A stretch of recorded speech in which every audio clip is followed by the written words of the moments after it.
You're gonna battle, you're gonna fight. Win or lose, you're gonna be alright.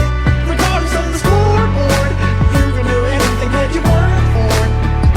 Do it for us, do it for one another, do it for yourself, and do it for each other. Regardless of the scoreboard, regardless of the scoreboard, scoreboard.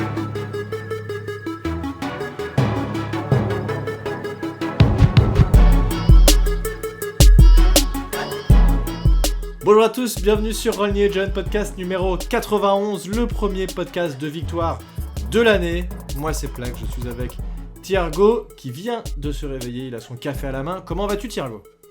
Bah écoute, ça va. Franchement, c'est assez incroyable de se dire que c'est le premier podcast de victoire parce que vu comment ça a commencé, c'était très très mal parti. Une catastrophe. On était quand même à 6 cartons d'affilée sans marquer le moindre point et on en a encaissé 60 en tout, si je dis pas de bêtises. C'était terrible. 0. Ouais, On était, 60-0.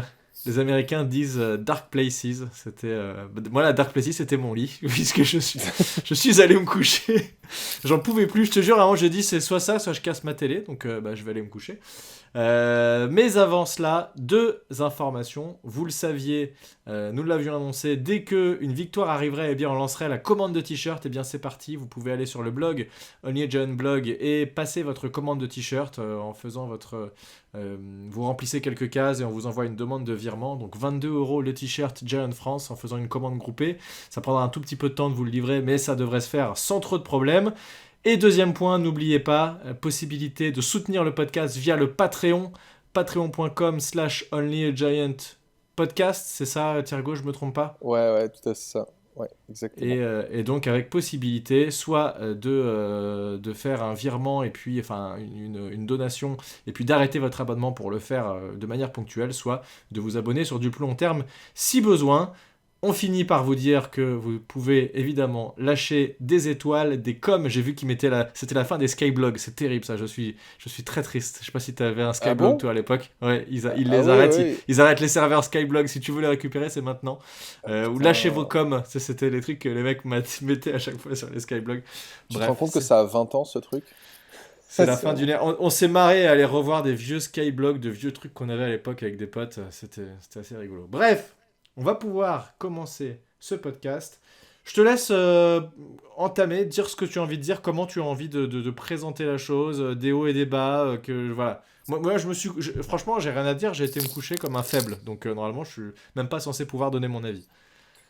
Écoute, moi, c'est ce que je te disais hier soir, ou plutôt ce matin chez toi, je n'avais pas vu la deuxième mi-temps. Parce que le match a commencé à 6h du matin pour moi en Australie, donc c'était super, j'ai regardé la première mi-temps, la meilleure partie du match, hein, comme vous pouvez vous imaginer, sauf qu'au bout d'un moment, il fallait que j'aille au boulot. Donc je pense que la dernière action que j'ai vue, en fait, d'ailleurs, donc j'ai vu toute la première mi-temps qui était absolument horrible. Catastrophique. En fait, on était dans la même lignée de ce qui se passait avec les Cowboys, mais en pire. Sauf que là, c'était une équipe qui tank ouvertement, donc c'était encore plus terrible, quoi. Enfin, je veux dire, Dobbs, on l'a fait passer pour Lamar Jackson, les Cardinals qui... Alors, le truc, c'est que j'ai pas envie de dire qu'ils sont nuls et ils savent rien faire, ils n'ont pas démérité, mais... Ça reste des joueurs NFL, quand même, voilà, mais bon. On les a vraiment fait passer pour une top team, parce que en attaque, on était incapable de faire quoi que ce soit. On a Saquon Barkley qui a encore droppé une passe qui s'est retrouvé interceptée. Enfin bon, c'était juste catastrophique. Et le truc, c'est que, bon, moi, je suis allé me doucher, je suis allé me préparer et tout. Et puis, je reviens pour regarder un peu où en était le match. Et je vois qu'on a marqué un TD. Et en fait, j'ai vu le dernier TD des Cardinals. Qui en plus ont fait une conversion à 2 points. Alors, je me suis dit, putain, en fait... ils se foutent tellement de notre gueule que... ouais, c'est clair. C'est clair. Mais tu vois, avec du recul, je me suis dit, en fait, non, du point de vue de leur head coach, c'était quand même intelligent de prendre la conversion à 2 points pour avoir de la marge. Et en fait, le temps d'arriver au boulot, etc., je suis arrivé, c'était 28-28 et Graham Gano allait marquer le field goal de la victoire. Donc, j'ai tout loupé. et je suis rentré chez moi, j'ai pu regarder le match, la deuxième mi-temps, et quand tu vois la deuxième mi-temps au complet, tu Incroyable. dis, ouais, Incroyable. c'est pas du tout la même équipe. Et en fait, je ne comprenais pas pendant la journée pourquoi est-ce que tout le monde se disait, oh, ces Giants sont incroyables et tout. Je dis, non, attendez, mais ces Giants, ils ont été au fond du trou pendant le premier match. Comment est-ce qu'ils peuvent être incroyables pendant la deuxième partie du match? En fait, on a vu deux matchs pendant cette Ah ouais, rencontre. On a c'est vu ça. le premier match où on s'est pris 20-0 et on a vu le deuxième match où on a mis 21-7. Ce qui est Voilà. complètement fou, c'est que là, si je parle que de notre attaque, on n'a rien fait pendant 6 quarts temps au total, mais vraiment rien puisqu'on a marqué 0 points, et que on a mis 5 drives et 5 drives réussis, 4 TD et un field goal en un quart temps, en deux quarts temps. Donc c'est complètement ouf ce qui s'est passé. En gros, toute la deuxième mi-temps, on n'a pas punté. Le punter n'est pas rentré une seule fois, puisque c'est à chaque fois aller au bout et à chaque fois on a marqué des points. Il y a eu ce sursaut d'orgueil donc Alors, après la mi-temps, avec la passe pour Jalin Hayat très longue de je sais plus combien de yards, 50 yards, peut-être même un peu plus. On marque le TD, et c'est vrai que quand il marque derrière, tu te dis, on avait un peu le momentum qu'on aurait pu récupérer, il nous remarque derrière, tu m'entends ça toujours, aurait pu... Plax? Oui, Ouais. pourquoi tu Non, m'entends pas. excuse-moi, ça a coupé, mais vas-y, continue. Et je disais, du coup, le momentum qui aurait pu complètement changer, on récupérait un petit peu avec ce TD marqué très rapidement, parce que c'est la première passe de la deuxième mi-temps où on fait ce jeu super long, où je pense qu'ils se sont dit de toute façon, il faut qu'on tente des trucs, il faut qu'on essaye de déclencher quelque chose. Donc pour Jalin Hayat, on savait qu'il était fort sur les tracés longs. Mais le fait qu'il nous remarque un TD aussi facilement derrière avec des courses de leur running back pour 20, plus de 20 yards, enfin tu te dis mince, on n'arrivera jamais à rien faire.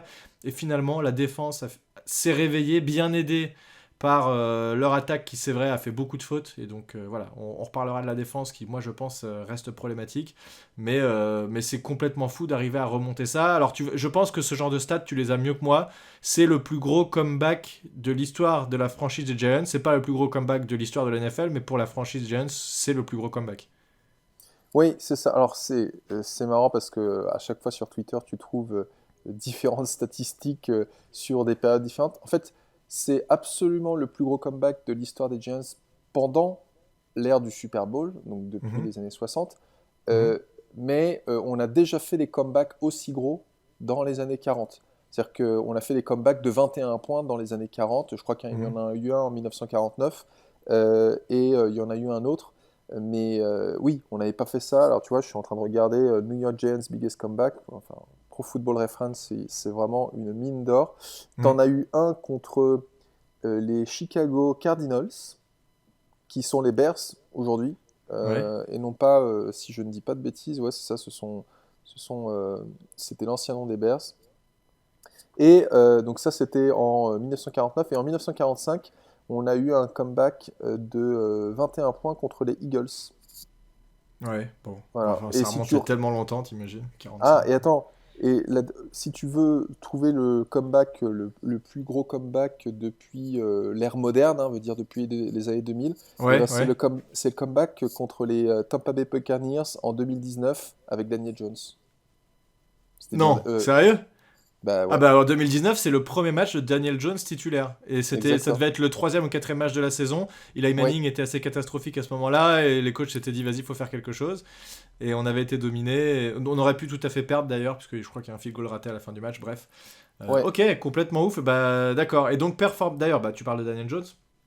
Donc performance en première mi-temps, rien de spécial, moyenne on va dire. Il loupe une passe sur Darius Slayton. Enfin il la loupe. Elle est sous-dosé, on va dire. Il aurait pu aller au TD. Il avait largement de l'avance sur son corner, mais c'est une passe sous-dosée. Bref, l'interception, c'est pas de sa faute. C'est Saquon Barkley qui la relâche. Donc une mi-temps en moyenne où il se passe rien de spécial. Deuxième mi-temps, il a complètement explosé et il a réalisé, en gros, la meilleure deuxième mi-temps de l'histoire de la NFL pour un quarterback, puisque Oui. jamais aucun quarterback n'a eu ces stats-là. Alors c'est peut-être pas la meilleure, parce qu'il y a peut-être des QB qui ont eu plus de yards à la passe, ou j'en sais rien, mais il n'y a jamais eu un QB qui a fait plus de 250 yards à la passe, 50 yards à la course, un TD à la course, au moins un TD à la passe, et pas de turnover. C'est la première fois que ça arrive dans l'histoire, Ouais. et c'est Daniel Jones qui l'a fait. Donc ce match c'est Il est hors norme. historique dans le sens où on a été tellement nul sur le match d'avant, celui-ci, tellement bon après. Enfin, comment c'est possible, quoi. J'arrive pas à me l'expliquer encore. Ça paraît complètement taré. Alors attends, juste une petite note parce que j'ai quand même vérifié ce que je disais tout à l'heure. Les Chicago Cardinals, ce sont bien les ancêtres des Arizona Cardinals. Donc Ah, c'est quand même assez marrant de se dire que on a déjà fait un comeback de 21 points contre contre les eux. Cards. Ouais. Mais pour en revenir à Jones, oui, c'est absolument fou. Enfin, les stats qu'il a fait en une mi-temps, c'est considéré comme un bon match. C'est pas un excellent match sur un Ah, tu match, veux dire, bien si sûr. tu le ramènes à l'échelle d'un match global, Ouais, oui, oui, c'est c'est ça. un... Ah Si bah, tu le ramènes à c'est un très 60 bon minutes, match. tu dis ouais, c'est un bon match et tout, il a été bon. Et en fait, là, il a fait ça sur une mi-temps. Mais là où je suis un peu déçu quelque part, c'est que euh, ça aurait dû se passer comme ça depuis le début. Et c'est pour ça que je suis super content de ce comeback. Ça fait plaisir, on a une victoire.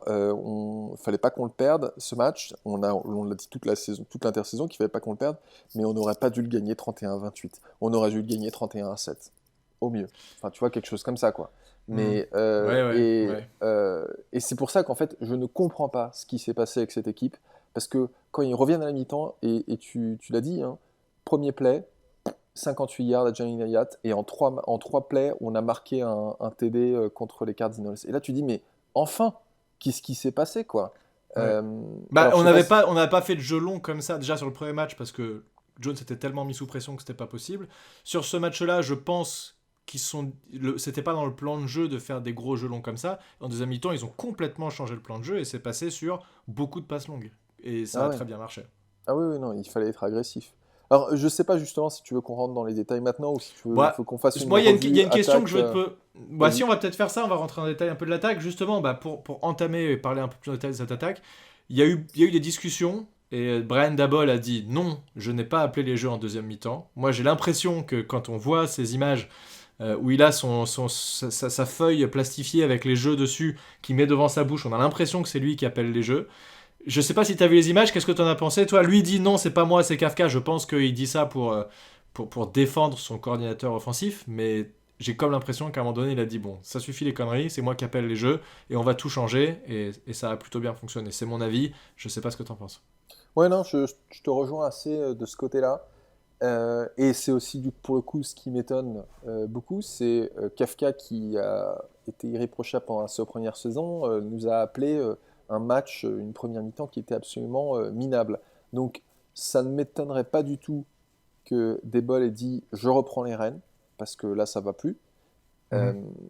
et tant mieux en fait s'il essaye un peu de protéger Kafka en disant non mais c'est pas moi qui ai appelé les matchs. Ouais, Alors ouais. les jeux, si c'est pas lui qui a appelé les jeux, il s'est certainement beaucoup plus impliqué dans le play calling. Ça, il n'y a pas de doute. Tu vois, Ah bah oui, oui. c'était peut-être Kafka qui continuait à parler avec Daniel Jones, et c'était peut-être Kafka qui disait j'ai envie de faire ça, et à mon avis, Dabol était en mode non, non, non, on fait ça, ou ok, d'accord. Enfin, à mon avis, il a Mhm. beaucoup plus micromanagé Kafka qu'il ne l'a fait pendant la Ouais, première t'as mi-temps. raison. Et c'est le rôle d'un head coach quelque part, hein. Le head coach, il doit avoir la gestion globale de l'équipe. Et c'est d'ailleurs dans n'importe quelle organisation, le manager, il doit faire ça. Un bon manager, il a une vision globale de son équipe. Et quand il y a un truc qui va pas, eh ben, il s'implique. Il Mhm. s'implique et il prend les choses en main. Et, euh, et il l'a fait pour l'attaque. Et je me demande en fait ce qu'il a fait pour la défense, parce que on parlera de la défense tout à l'heure.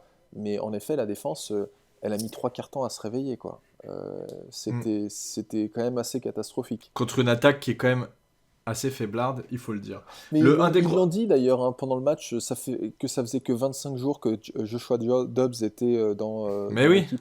ouais, Donc enfin, le mec a eu un super match contre nous, en tout cas pendant la ouais, première mi-temps. ouais, c'est clair. Bon, on en parlera de cette défense, il y a des choses à dire sur cette défense. Pour moi, l'un des points importants de ce match-là, et qui était une source d'inquiétude au début du match, et qui finalement s'est révélé plutôt satisfaisante, c'est cette O-line, puisque Andrew Thomas était absent. On a fait jouer Josh Ezeudu en, en tackle gauche, donc Ouais. déjà première surprise, enfin surprise, il fallait bien le remplacer, donc, mais on s'attendait pas forcément à ce que ce soit lui. Puisque Matt Peart était blessé, je pense que ça aurait été Matt Peart, mais à mon avis c'était un mal pour un bien, puisque Ezeudu il a était très bon, il a plutôt convaincu. Et en garde droit, qui avait été catastrophique, puisque on avait parlé d'Evan Neal, on n'a peut-être pas assez parlé de Glowinski la semaine dernière, mais Glowinski, est-ce que Oui. tu savais qu'il avait une note de 1 sur PFF, qui est la pire note qu'ils ont jamais donnée à un joueur? Donc c'est Glowinski qui l'a eu. Ouais, Glowinski non, qui je a sais été pas. sorti, décision du coach, il a été sorti sur ce match-là. Et on a mis Marcus McKettan, qui est un 5e tour de l'année dernière, qui avait été blessé toute l'année dernière. Et on a eu une O-line qui a été plutôt correcte, qui a laissé beaucoup plus de temps à Daniel Jones que la semaine dernière. Oui, le pass rush en face était évidemment beaucoup moins bon, mais une O-line un peu sortie du chapeau comme ça aurait pu être catastrophique. Et finalement, ça s'est bien passé. Ezeudu en tackle gauche a été, moi j'ai trouvé quasi irréprochable. John Michael Schmitz qui a été très très bon, il continue sur sa lancée, alors c'est pas parfait évidemment, c'est un rookie, mais c'était très intéressant. Evan Neal qui a fait beaucoup de fautes malheureusement, mais qui globalement a été correct aussi. En fait, ce qui était très inquiétant, c'était ce côté droit avec Evan Neal qui est moyen et Marcus McKettan qui on avait aucune idée de ce qu'il pouvait donner. Finalement, ça a bien tenu. Voilà, c'est une bonne surprise, je trouve. Ouais, ouais, ça s'est pas trop mal passé. Euh, alors, Ezeudu a fait un false start, il me semble, en début de match. Je crois que c'est limite la première action Ouais, du c'est ça, c'est la match. première action, false start. Et puis les holdings d'Evan Neal. Alors, tu sais, le truc, c'est que moi, il y avait une époque, tu pouvais me dire le numéro de n'importe quel joueur. J'étais 73, capable Evan Neal. Voilà, j'étais capable de dire qui c'était. Sauf que Ouais. cette année, je fais plus du tout attention. Et quand ils ont appelé 73, je fais 73, c'est qui? Evan Neal. Ah, bordel! Et il l'a Merde. fait 2 fois, et dont sur un TD de Daniel Jones, hein, parce que Daniel Jones a fait un deuxième TD à la course qui a été annulé. Ouais, C'était c'est vrai. avant le TD d'Isaiah Hodgins. Et ça aurait pu faire toute la différence sur le match, hein. Si on marquait pas le TD avec Hodgins, on le remportait pas ce match. Donc voilà, et puis on a en plus eu Ben Bredesen qui s'est fait une méchante commotion. En plus, Ouais, tu le vois, hein, quand il se prend un coup de casque ouais. et il est par terre et tu sens qu'il est sonné. Et on l'a, Il essaye on a de se pas- relever à moitié et puis il se pète la Voilà. gueule, c'est ça? Et ben en fait, on n'a pas vu l'image, mais c'est le commentateur qui dit oula, il y a Bredesen qui s'est levé et qui a Ah, je l'ai vu trébuché. ça. Pourquoi j'ai vu l'image, moi? Je sais pas, ils ont dû le montrer, peut-être après ne pas le remontrer, je sais pas, mais je l'ai Ouais, vu ce truc-là. bah, au moins, en tout cas, C'était peut-être une autre image, mais je l'ai vu. mais en tout cas, Euh, vu Ça, je l'ai que. vu en vrai, mec, c'est impressionnant, hein. Sur un Et, match sur un kick-off où un mec s'est pété comme ça, le mec se lève et il titube et il tombe, c'est incroyable à voir, hein. Enfin, c'est ouais, incroyable. C'est très triste, mais voilà. Bon, le mec, ça a été derrière, c'est juste que voilà, c'est assez impressionnant. mais ouais, et donc ils ont refait revenir Glowinski, Qui a qu'ils ont été mis, nul. qu'ils ont mis côté gauche et qui a été nul.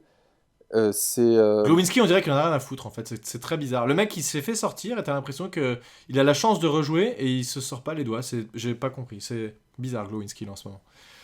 C'est vrai, Glowinski aussi, il est vieux. Est-ce que c'est la saison de trop? C'est pas impossible parce que sans De dire toute qu'il façon, son était. contrat c'était 2 saisons, je crois, non? Voilà, mais tu vois, c'était 3, mais après cette saison, on peut le couper sans trop de dommages sur le cap. Je veux dire, Hmm. sans dire qu'il était excellent l'année dernière, il était quand même correct l'année dernière. Et Oui, là, il il est était passé de correct. correct à complètement nul. Donc, Ah bah, au fond du trou, ouais, c'est clair. Et d'ailleurs, il a été remplacé, on a dit, par McKettan, qui est un 5e tour l'an dernier. Il y a un mec qui a posté ça. Essaye de deviner combien il a été classé parmi tous les gardes. Donc, t'en as 2 par équipe, fois le nombre d'équipes, cette semaine, pour la 2e semaine de NFL. Il est classé combien par PFF? allez, je vais dire autour de 15 sur 64. Ouais, il est 10e. C'est Ouf. ouf, hein? Ah, c'est dingue. Bah, en Ouais, fait, c'est mais assez ouf. ça, c'est quelque chose qu'on avait Alors après, déjà. il y a deux matchs qui n'ont pas encore été joués, pardon. Ouais. Mais bon. Mais c'est ce qu'on avait euh, noté du staff d'Abol l'année précédente et qu'on constate encore cette année, c'est que quand il y a des changements à faire, ils le font. Et c'est T'as tant mieux. raison. Mm. Donc c'est bien qu'ils aient testé McKittan. Maintenant, j'aimerais bien qu'ils trouvent une solution côté gauche, parce que autant garder McKittan côté droit si ça fonctionne bien. Bah, Alors Bredesen, peut-être. il est bien, mais bon, pour l'instant, je pense qu'il jouera pas jeudi. Non, non, clairement, il jouera pas jeudi. Et on ne sait même pas si Andrew Thomas jouera jeudi. Donc si Andrew Thomas ne joue pas jeudi, ça veut dire que tu gardes Ezeudu sur left tackle gauche, mais tu mets qui Ouais. en left guard? Bah, Shane, Glowinski pour l'instant. Shane Lemieux? Non. Non? Pourquoi Voilà, pas? à mon avis, il faut espérer qu'Andrew Thomas revienne et tu mets Izudu en garde gauche et puis voilà. Ouais, ouais, enfin, je veux dire, Shane Lemieux, c'est, sans vouloir faire de mauvais jeu de mots, c'est quand même mieux que Glowinski. Bah, Après, l'an dernier, non. Après, les deux sont peut-être très nuls, mais Glowinski était tellement mauvais, c'est vrai que, bon, j'écoute, je sais pas. Mais je pense que s'ils avaient voulu faire ce choix-là, ils l'auraient déjà fait en plein milieu Ouais. du match quand il a été blessé. Donc, je sais pas. C'est dur à dire, c'est dur à dire. Est-ce qu'on peut parler un peu des receveurs? Bah, je crois, hein, on est obligé. Vas-y, je t'en prie. Bah écoute, commençons par le négatif. Et en fait, quand je regarde ses stats, je me dis que ça aurait pu être pire, mais Paris Campbell. Paris Campbell, je trouve qu'il n'a pas d'impact. Enfin, bon, il a fait quand même 4 réceptions pour 21 yards, mais on a tenté quelques... Il a lâché deux ballons Voilà, qu'il aurait pu attraper. voilà, on a tenté 2 trucs, enfin on a tenté quelques trucs pendant la première mi-temps, et en effet, je pense que c'est là qu'il a ses drops, pardon.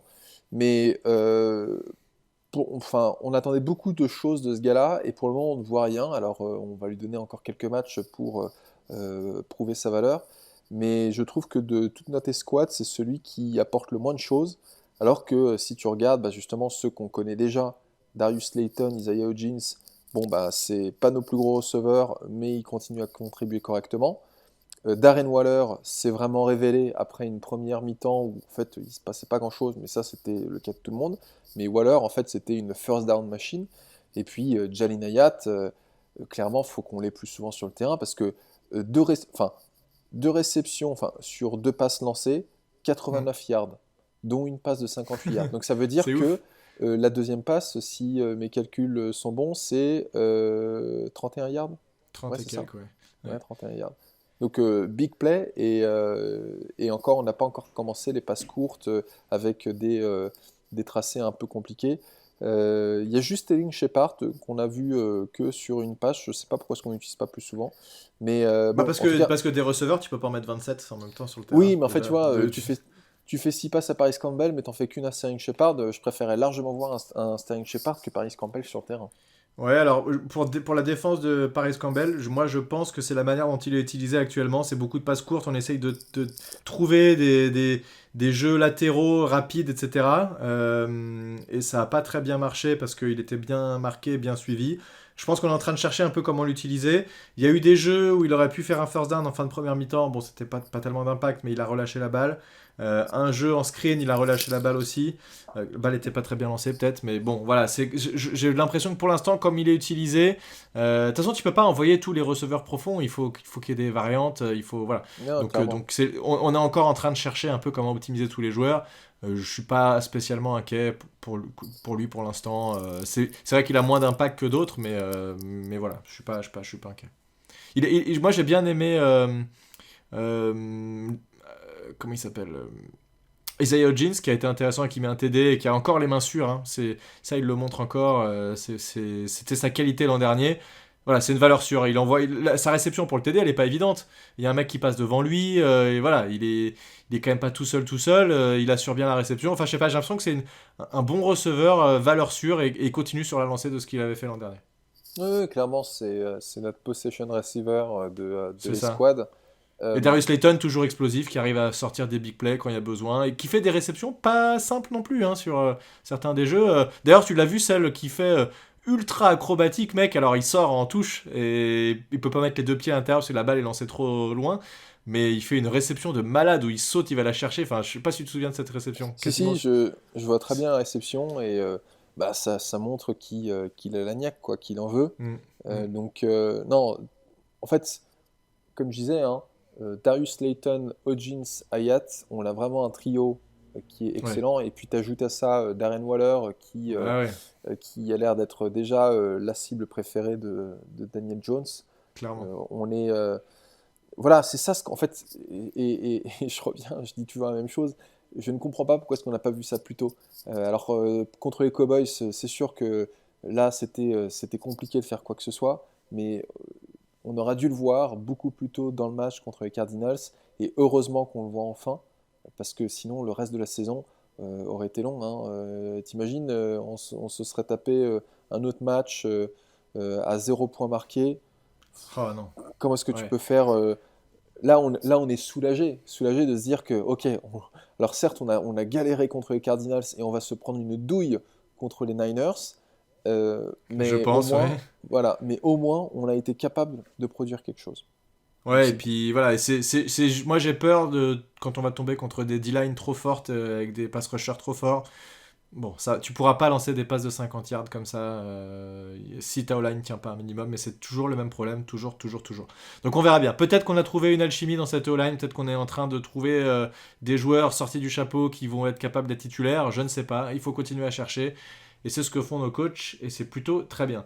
Euh, pour la défense, moi je vais commencer avec un Attends, gros juste point. Saquon Ouais, Barkley, on l'a pas mentionné ouais, très rapidement. ouais, bah, ouais, vas-y, oui, vas-y, vas-y, Bon, vas-y. on a juste parlé de sa passe droppée, interceptée. Autant contre les Cowboys, on aurait pu se dire, bon, c'est pas tellement de sa faute, et en plus il pleuvait, etc. Là, contre les Cardinals, zéro excuse. Il a fait un match, somme toute correct, hein. Très Il correct, marque, ouais, oui, très voilà. correct. Il m'a, la seule inquiétude, c'est la blessure en fin de match. Les Giants disent, bon, finalement, il s'est juste foulé la cheville, Ouais. donc c'est rien de très grave. Mm. Mais la seule chose qui m'inquiète, c'est j'espère que les Giants vont pas le faire revenir trop tôt. Tu vois, de toute façon, on va perdre Ouais, ouais. contre les Niners, donc autant ne pas le faire revenir contre les Dis Niners. donc, t'es défaitiste, toi. Tu dirais ça si t'étais coach? Bon, les gars, de toute façon, on va perdre, alors on va mettre les titulaires au repos. Hein. Non, je leur dirai pas, mais je le penserai. Ça- Ouais, non, mais c'est vrai que les chances de victoire sont minces. C'est une équipe très forte, peut-être une des meilleures, enfin une des meilleures de la NFL, c'est sûr, peut-être la meilleure, je ne sais pas. Oui, il fait un match complet. Moi, ce que j'aime bien, c'est que Saquon Barkley, il sort des gros jeux au gros moment et au bon moment. Et ça, c'est ouf. Tu vois, il y a des moments, bon, bah, il va faire des courses à 1-2 yards, mais ça fait partie du poste de running back, c'est comme ça. Mais vers la fin du match, quand il faut gagner des yards pour faire s'écouler le chrono, quand on était en train d'aller, on était à égalité, on était en train d'aller chercher un field goal, et ben il fait la grosse course et là il est plus incisif. Quand on est en troisième et 12 et qu'il faut aller marquer, il fait cette réception et il tend les bras pour aller toucher le poteau orange là et marquer le TD. C'est vrai que j'étais un peu moyen en pensant à lui. En fait, je me dis que sa grande force c'est quand même d'être là au moment où on a vraiment besoin de lui. Si évidemment on enlève ces deux réceptions ratées qui ont donné des interceptions, ça c'est vrai que c'est un peu l'ombre au tableau, mais bon, c'est quand même un joueur qui est précieux dans notre effectif actuellement. Euh, je, je- je pense s'il avait un poste de running back classique, on pourrait le remplacer. Là actuellement, il est quand même un peu au-delà et avec les réceptions et avec l'impact qu'il arrive à avoir, c'est vrai qu'on aurait un peu de mal à se passer de lui. Et le fait qu'il va pas pouvoir jouer, évidemment, on se remet pas d'une entorse en 3 jours, donc il va évidemment pas jouer contre les 49ers. Ça risque de nous manquer un petit peu. On verra bien. Bon, Euh, défense maintenant? Défense, Ouais. bah défense. Alors moi, pour moi, c'est gros point noir, hein, défense. Et je vais te dire tout de suite déjà ce qui m'inquiète le plus, c'est qu'en 2 matchs, on a fait 0 sac. Ouais. Et en 2 matchs, on n'a pas vu du tout Kevin Thibodeau. Et ça, pour moi, c'est très inquiétant. Peut-être que je m'inquiète pour rien, peut-être qu'il va rebondir. Non, non, on est sur T'as la vu, même il y longueur a eu des d'onde. vidéos de lui à la fin du match où tout le monde est content en train de célébrer machin. Il est tout seul dans un coin, il célèbre avec personne. Très bizarre. Je sais pas ce qui se passe, mais ça m'inquiète. Ouais, ouais, moi aussi, je suis très inquiet parce que, alors, cette image, tu avais cette vidéo, c'est en plus c'est License Plate Guy, c'est Exact. le super fan des Giants qui va à tous les matchs, qui ensuite a dit ouais, je vois ça, j'aime pas trop, mais bon, ça se trouve, il était juste en train de méditer dans son coin, il avait besoin de s'isoler. Ça se trouve, il avait une très bonne raison en effet de s'isoler, mais c'est Peut-être qu'il sûr était que juste déçu de sa performance sur 2 matchs et que même s'ils ont gagné, ouais, il était déçu de lui-même peut-être. voilà. Oui, non, tout à fait, c'est ça. Mais c'est sûr que au bout d'un moment, son statut de top 5 draft pick, il va falloir qu'il le justifie. Et on Mm. va pas pouvoir lui trouver des excuses tout le temps. Donc Kayvon Thibodeau, tu vois d'ailleurs, il a fait une pression sur Joshua Dobbs Mm. et, euh, et le truc c'est que moi j'ai trouvé que la manière dont il prenait sa pression, c'est-à-dire qu'il commence par aller vers la droite de la poche et donc tu as toute la ligne, t'as la ligne qui se déplace pour l'empêcher de passer et vu que tu as un gros trou qui se met au milieu, il revient pour Mhm. mettre la pression sur Joshua Dobbs. Et j'ai trouvé qu'en fait, il a pris un énorme détour pour aller vers lui. Tu vois, il a fait les deux côtés d'un triangle plutôt que de prendre Mm. un seul côté. Et je me suis dit, mais c'est bizarre. Alors, c'est qu'un play, ça veut pas dire, il y a tellement plus à dire sur d'autres actions. mais ce manque de productivité de Kayvon Thibodeau, interroge. Même Dexter Lawrence, alors Dexter Lawrence, on est en train de lui réduire ses snaps, hein. Avant, il faisait 98% des snaps, maintenant, il en fait plus que 70. Ça reste beaucoup quand même, hein, mais Ouais, ouais. voilà. Et en début de match, Lawrence, il faisait pas grand-chose. On l'a beaucoup plus vu en fin de match. Et puis les autres edge, on les voit pas non plus énormément, hein. Il y avait Ocean Jimenez qui a eu de pression. J. Edward, je crois qu'en haut, il a fait un gros plaquage, mais il n'y a rien de plus qui me vienne à l'esprit. Et puis Non, Ojulari, et voilà. Ojulari, il était blessé. Ojulari était blessé? Ah, bah, c'est peut-être Ah pour bah ça oui, que je l'ai pas Ojulari, vu. il est blessé, il s'est blessé à l'entraînement. Ouais. Non, c'est pour l'instant c'est un peu inquiétant. À la fois, on n'arrive pas à mettre de pression sur le QB, peu importe la manière. Alors, il faut peut-être blitzer un peu plus, je ne sais pas. C'est vrai il est un peu conservateur pour l'instant, Martindale, ça lui ressemble pas trop. C'est peut-être normal, peut-être qu'il va faire évoluer sa défense au fur et à mesure en fonction des couvertures de passes qu'il va détecter. Et à la fois, on n'arrive pas à arrêter la course non plus. Ils ont couru assez facilement, les Cardinals. C'est un peu inquiétant parce qu'ils n'ont pas la meilleure line de la ligue.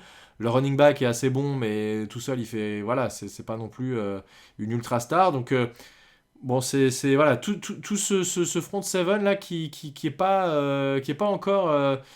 Au niveau et voilà et je pense que contre les 49ers on va le payer très cher parce que eux pour le coup courir ça les connaît quoi. Ouais, j'ai l'impression qu'une fois que le ballon est dans les mains du running back ou receveur adverse, ils ont énormément de mal à plaquer, à trouver le ballon et à plaquer. Mm, mm, Alors, la défense contre la course, c'était déjà une faiblesse l'année précédente exact. et ça continue à l'être. On attend de voir l'impact d'Okereke. Pour le moment, le seul impact d'Okereke que je vois, c'est l'énorme faute qu'il a faite sur l'interception de Jason Pinnock. Alors, est-ce qu'il y aurait eu interception s'il n'y avait pas eu la faute d'Okereke? Parce que Non je il est, pense pas je pense pas ouais. Mm. il est littéralement en train de plaquer Zach Ah ouais Ertz c'est clair c'est clair. avant que le ballon ne sorte des mains de Dobbs. Faut voir ce que Okereke peut nous apporter. Isaiah Simmons, il a encore un impact très relatif. Enfin, c'est pas un Ouais, après il titulaire vient d'arriver, à plein temps. faut encore qu'il s'habitue.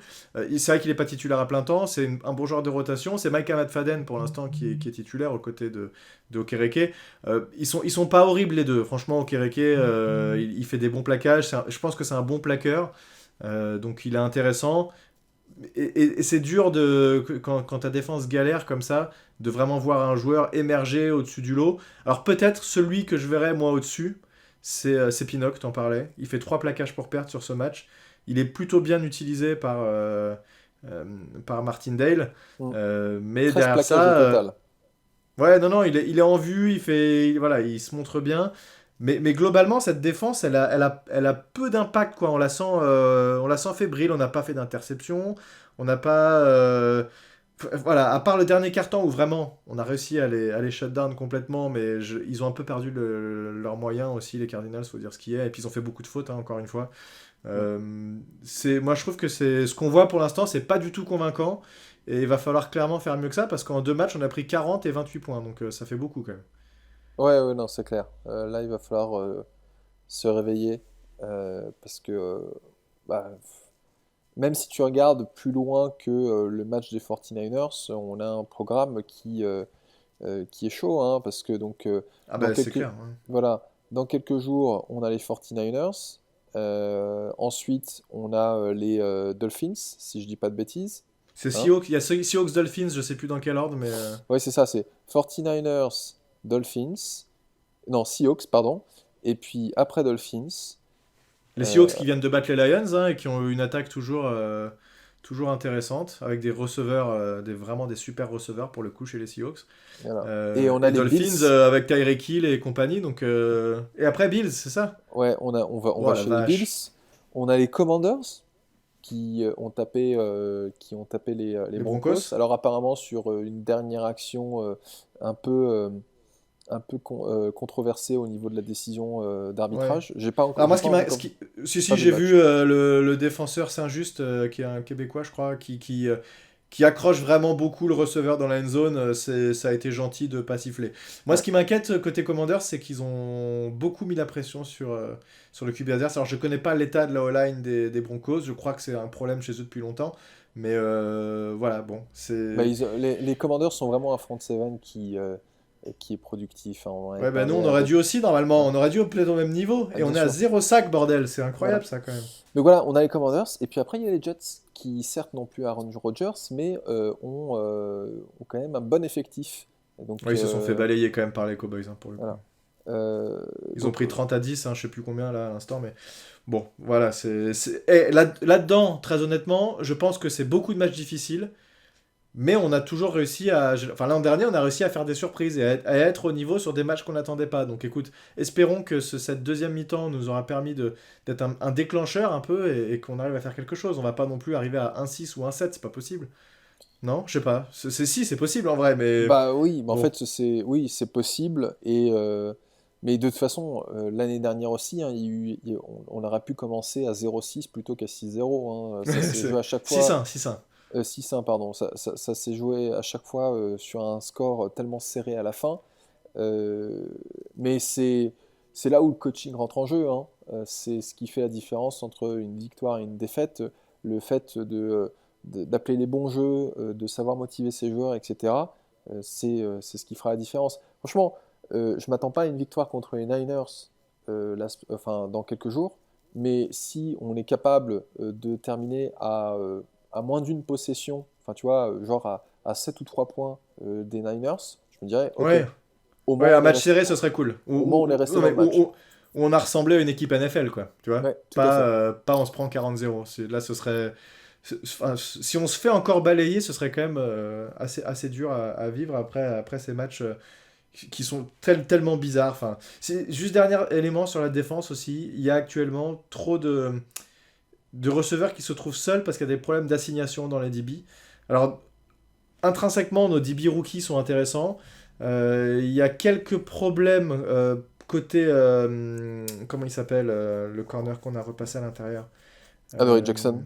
Adoree Jackson. Il a du mal, Adoree Jackson, et il y a pas mal d'erreurs d'assignation qui sont faites avec lui et sur des zones où il va pas prendre la bonne zone. Il y a un joueur qui passe, il le laisse passer, des mecs qui se retrouvent tout seuls. Bah oui, C'est aussi mais pour ça que Dobbs a eu des passes très faciles en première mi-temps. Et il va falloir corriger tout ça et faire en sorte que. En fait, je veux dire, si tes joueurs ont pas la bonne assignation, tu offres des receveurs seuls au QB adverse. Et c'est gros problème ça. Donc il va falloir résoudre ça aussi. oui, Il y a mais est-ce beaucoup que, de est-ce que problèmes dans cette justement défense. il faudrait pas revenir aux bases? Enfin, moi, cette idée de mettre Adoree Jackson dans le slot, Ah, peut-être. je Ouais. ne l'ai pas aimé depuis le départ. Ah, mais Pour j'ai moi, pensé aussi, hein. J'ai voilà. pensé aussi, je suis d'accord avec toi. Donc, certes, on n'a peut-être pas un super slot receiver, mais pour moi, Adoree Jackson, il devrait être sur les extérieurs comme position par défaut. Et si sur un match, tu te dis, bon, il y a tel receveur qui est beaucoup dans le slot, sur ce match-là, tu vas être sur le slot, ok, pourquoi pas. Mais faire jouer Adoree Jackson en dehors de son poste de prédilection, je trouve pas que ce soit intelligent. Ouais, en tout cas, ça a pas été très productif jusque-là, et au contraire, ça a plus causé des problèmes, je pense. Donc, je suis assez d'accord avec toi pour l'instant. Et encore une fois, c'est ce coaching staff qui sait s'adapter de semaine en semaine. On va voir ce qu'ils vont nous sortir contre les 49ers. Ouais. Question qu'on s'est posée avec quelqu'un sur Twitter, on discutait. Comment toi, là c'est une question plus d'ordre général. Si tu essayes, alors c'est peut-être un peu dur ce que je te demande, mais comment tu peux expliquer que l'an dernier, on fait une saison très correcte, qu'on s'est a priori renforcé et qu'on a été complètement à l'ouest pendant 6 quarts-temps. Enfin, ça me paraît complètement cataclysmique en fait ce niveau qu'on a eu pendant 6 quarts-temps. Qu'est-ce qui, pour toi, pourrait expliquer ça? Alors, déjà beaucoup plus de vidéos sur les Giants. Les équipes adverses connaissent beaucoup mieux notre tendance. Et puis, il ne faut pas oublier une chose, c'est que, bon, on a affronté les Cowboys qui sont des rivaux de division, qui nous connaissent très bien. Et les Cardinals, leur head coach, c'est Gannon, qui était le defensive coordinator des Eagles, qui nous connaît bien aussi. Donc, je veux dire, on vient d'avoir deux adversaires qui nous connaissent particulièrement bien. Ah, Parce mais nous, on est que censé les connaître aussi, du coup, alors ça veut dire. Gannon, oui, enfin, le truc c'est au niveau de la défense de Gannon, oui, on devrait bien connaître, mais je pense que nos problèmes vont bien au-delà de la connaissance de l'adversaire. C'est aussi une question de préparation, de système de jeu. On était juste, en fait, on n'était pas prêt pour ce début de saison, hein. Je pense que Bah oui, clairement, je suis d'accord, on n'était pas voilà, prêts, c'est ça qui est ouf quand même. voilà. Donc il y a peut-être quelque chose à revoir pour la prochaine pré-saison, mais l'approche qu'on a eue, clairement, elle n'était pas bonne. Je veux dire, on a eu un bon match contre les Panthers, mais c'était les Panthers en mode pré-saison. Donc voilà, au bout d'un moment, faut. Ouais. euh, et, et, euh, et on s'est fait avoir tous les deux, hein. On se disait, ah ouais, ce premier drive de Jones avec Waller et tout, etc., on va dérouler. Bah, que dalle, on a rien déroulé jusque. Bah, on a déroulé pendant 2 quarts-temps après, là pour le coup, ils ont vu que du feu sur les 2 derniers quarts-temps, on Ouais, les a vraiment archi dominés. mais voilà, il a fallu un match et demi pour s'y mettre. Et encore une fois, les Cardinals, on aurait dû les dominer dès le début. Donc, bon, voilà. Est-ce que ça veut dire que les 49ers qui jouent contre nous un peu moins souvent euh, auront moins de succès? Je pense pas, parce que c'est quand même globalement une bonne équipe. Et puis, bah, bien entendu, ils ont regardé ce que les Cowboys ont fait et ils ont regardé ce que les Cardinals ont fait pour voir ce qui fonctionne contre nous et ils vont l'utiliser. Et ce sera pareil. Donc, déjà, Jones va se taper une pression de malade. Ils Mhm. auront toujours un joueur qui sera en train de surveiller que Jones ne va pas utiliser ses gambettes pour aller accumuler des yards. Et puis en attaque, c'est run, run, run et faire en sorte que les tracés soient suffisamment confus pour que nos DB se perdent. Et ça fonctionne bien contre eux. Ouais, ouais, non, mais il y a encore trop de problèmes. Ne nous laissons pas aveugler par c'est fou quand même, c'est par ce match incroyable, complètement Oui, c'est ça. taré, où on est revenu miraculeusement. Espérons que ce soit un déclencheur, que ça mette un petit coup à cette équipe qui se dise, allez, là, il y a quelque chose, on tient quelque chose, on va continuer cette lancée. Mais malgré tout, je pense qu'on a encore des faiblesses et qu'il y a des choses qui sont pas encore en place, il y a des choses qui sont pas encore carrées, cette O-line qui est pas encore tout à fait au niveau, Mm. cette défense qui est beaucoup plus à la traîne que ce qu'on avait imaginé. Il va encore falloir quelques matchs, je pense, pour se régler. Et voilà, on va Ouais. pas faire des miracles et peut-être que, et j'espère me tromper complètement et qu'on aille chercher une victoire chez les 49ers. Ce serait improbable, mais j'y crois pas tellement. Alors, tu vois, en regardant, là, je suis en train de regarder les stats des 49ers. Alors, l'échantillon est quand même très très petit, puisque on parle que de matchs. Ils ont éclaté les Pittsburgh Steelers et ils ont un peu galéré contre les Rams. Alors, j'ai pas vu le match contre les Rams, mais quand je vois 23 à 21, je me dis que la victoire n'était pas si simple que ça. Mais en regardant leurs stats défensives, ils sont excellents contre la course. Troisième défense contre la course en yards, dixième en TD. Par contre, à la passe, c'est différent. Ils sont 23e de la ligue en yards. Donc, Mhm. euh, bien entendu, il faut regarder bien au-delà des stats. Mais quand tu vois ça, moi je suis coach, je vois ça, je fais OK, allons regarder les plays défensifs contre la passe. Et vu le panel de receveurs qu'on a, hein, entre Waller qui peut attaquer le milieu, Hayat qui peut attaquer la profondeur, mais on sait aussi qu'il est capable de faire des tracés plus courts. Mais aussi, tu as Hodgins qui vont être sur Hodgins et Slayton qui vont être sur les routes intermédiaires. Tu peux les attaquer à différents niveaux. On va pas compter sur Barclay puisque, comme on l'a dit, là c'est beaucoup trop court. Mais Mhm. peut-être quelques passes dans le flat pour un running back. Alors ce sera probablement Breda qui sera Ouais. le running back titulaire sur ce match-là. Euh, voilà, il y a de la place de faire quelque chose. Et puis, côté défense des Giants contre l'attaque des 49ers, ben, là, tu ne seras pas étonné si je te dis qu'ils sont troisième meilleure attaque à la course et première Non, pas meilleure vraiment. attaque en termes de TD à la course. Par contre, à la passe, ils sont 28e en tentative. Donc, en fait, ils courent beaucoup plus Bah oui, qu'ils ne ils ont pas passent. besoin. Ils ont pas Voilà. besoin. Et 16e en yard. Donc, c'est pas catastrophique, mais c'est moyen. Donc, euh, là, on est plutôt mal, puisque comme on l'a dit, on n'est pas bon contre la course. Et on va se faire marcher dessus par McCaffrey. J'ai peur de ça et j'ai peur qu'on n'arrive pas. Bon, écoute, on verra ce qui va se passer. essayons de les tenir au maximum. On espère que les coachs vont réussir à mobiliser un peu les troupes qu'on a senti parfois un peu en dedans quand même, et vu de ce qui s'est passé, des scénarios complètement ubuesques, ça peut se comprendre. Il faut qu'on arrive à les tenir et qu'on commence ces matchs proprement. Voilà, montrons qu'on est une équipe NFL et qu'il y a des choses sur lesquelles on peut construire pour le match, notamment celui des Seahawks, qui paraît plus jouable et qui arrive derrière. Donc voilà, on verra. C'est dur de tirer des conclusions en fait de ce match tellement il a été improbable en fait. Tu peux pas tirer des conclusions sur du long terme d'un match comme ça, c'est pas possible. Donc on verra. Et si on arrive à maintenir ce niveau qu'on a eu en 2 quarts-temps sur les matchs qui viennent, écoute, très bien. Mais ça me paraît difficile, mais écoute, on verra bien. Ouais. Je pense qu'on a fait le tour, on a parlé de beaucoup de choses. Je vous propose qu'on s'arrête là. Qu'est-ce que t'en penses ? Oh non, tu veux pas continuer? Moi j'ai encore le montage à faire juste derrière, je suis archi fatigué, donc ça me va bien si on s'arrête Voilà, là, écoute. on va conclure là. Encore merci pour cet échange comme d'habitude. Merci aux auditeurs de rester avec nous, de continuer à suivre ce podcast malgré les matchs qui sont parfois un peu difficiles. Bravo à ceux qui sont restés éveillés pour aller au bout du match. Moi j'ai pas eu le courage, donc bravo clair. à vous. Non, mais à 20-0, je pense que j'aurais fait comme toi. Ça m'énervait tellement. Donc, on s'attend pas à ce genre de comeback. Non. Mais comme quoi, il faut toujours croire en son équipe. Hein, c'est pas fini jusqu'à ce que ce soit fini. Au coup de sifflet final. Et donc, une victoire, une défaite. Et il nous reste encore 15 matchs. Ouais, c'est ça. Non, 16 matchs. Alors, je sais plus. C'est combien de matchs dans la saison maintenant ? C'est 17 matchs. Il en reste 15. Il en reste 15. 15 matchs. Ouais. Donc voilà. On a encore de quoi voir venir. Merci à tous de nous avoir suivis et on vous dit à très bientôt évidemment pour le débrief de ce match contre les 49ers. À plus tout le monde, salut!